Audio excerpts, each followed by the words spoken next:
Nearly 15 years ago, we got Pokemon Diamond and Pearl for the Nintendo DS, the first line of Pokemon games developed by Game Freak in this new generation of handheld. And with them, they brought in a new concept such as slapping honey on trees for a means of finding new Pokemon, a new generation of Pokemon itself, and who could forget the fact there are over 8 HMs in this game alone needed for progression and to travel throughout the realm of the Hoenn region. And now, it's 2021, along with the global pandemic. We finally have these games being remade completely from the Nintendo Switch. So, how are they on a first impression? Let's take a look. Now, this isn't a flat-out full review. I plan on doing a full review more in depth with more material once I complete the game.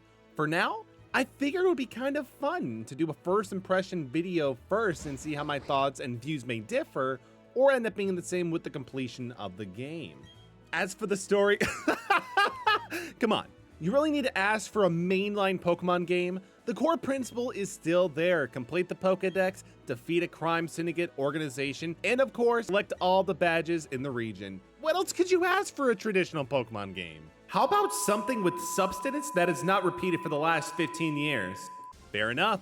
One thing I want to make abundantly clear, so far at first glance, even up to the first 3 hours, these games are very faithful to the original games.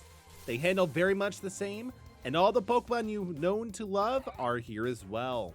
However, there are a few concepts introduced that add some quality of life improvements. For now, you pretty much get the running shoes within the very first moments of the game.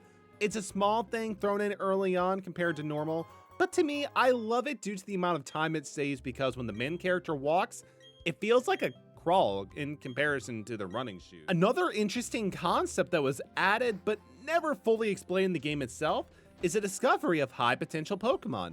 You see, in this version of the game, when you encounter a wild Pokemon, there is a small chance the camera will pan to you directly. When this happens in this game, it's signaling to you, the player, that the Pokemon you just encountered has 2 or more perfect IVs. Personally, I like this due to it helps remove some of the issues of capturing, checking, and then releasing rinse and repeat. Ultimately, the natures are still up in the air, but again, a warm welcome for sure. Another somewhat controversial addition to the game is the newer incantation of the experience share. In this game, the experience share, as of now, is always on, and all Pokemon involved collect the experience within your party, unless they're fainted. Personally, I'm not really against this. It's a great means to keep all Pokemon in your party consistently growing. However, I can see the other side of the coin as well. Again, keep this in mind and act accordingly when raising up your Pokemon with the experience share mechanic in mind. Another life upgrade is the fact you don't need an HM slave anymore. Finally! Bdubs can act accordingly like the legendary iconic Pokemon that it was meant to be. As you progress through the game and collect badges, you can use a Poketch to use hidden moves in the overworld, kind of like how the HMs were handled in older games such as Sun and Moon. Not only does this free up Pokemon space, but it's also a huge time saver. I'm also happy to say a lot more moves make more sense of Pokemon and visual aesthetics. Like, remember when this happened? Even though the game isn't developed by Game Freak, but instead the company ILCA, it still very much feels like the real deal, which could be a good sign.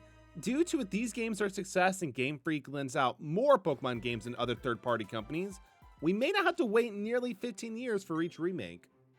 A few concerns I did have with the game itself is sometimes the visuals. Again, I know this is a Nintendo. Even worse, it's Game Freak, and they've never had the most graphically intense game. Although Super Mario Golf, what Nintendo did with it, looks pretty damn good.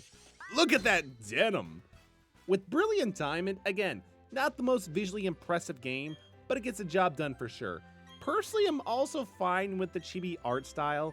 It represents more or less what the older games would have looked like. The head may be a bit bigger than it should be, but still, I think it works fine. In regards to my concerns from a visual aspect as well, besides it looking like it could run on a much earlier console, I did notice, especially with some of the characters like Dawn and Professor Rowan, that their adjacent eye from the camera angle looked really sus. Like, it seemed like it was just very jagged it wasn't as smooth as it could be. Again, not a huge issue or complaint, but it's just something that when I noticed, you noticed. All in all, so far a little less than 3 hours in and just before the second Badges City, the games are very much taking homage to the original games, more than past remakes such as Heart Gold and Omega Ruby. However, if you feel for the need for nostalgia to go through Sinnoh, or even just prefer a more classic approach to this long line of JRPGs in the Pokemon franchise, I can see this being a very good game to pick up at this time. Thanks again for watching. Again, this is my first impression after having the game about for 3 hours. I plan on doing a full, more in-depth review after I complete this game, and hell, if you want to watch me stream this game, what if I told you that you can? Twitch.tv/Metallic Aerox is where you can find me live streaming, usually every Sunday, Tuesday, some Wednesdays, Thursdays, and Fridays at 9 p.m. Pacific time, and I would love for you to be a part of that community. Link in the description below. Let me know down below in the comment section your thoughts on the game so far, and of course, who is your starter?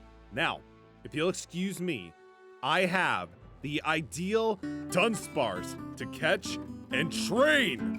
I'll see you in the next video, everybody.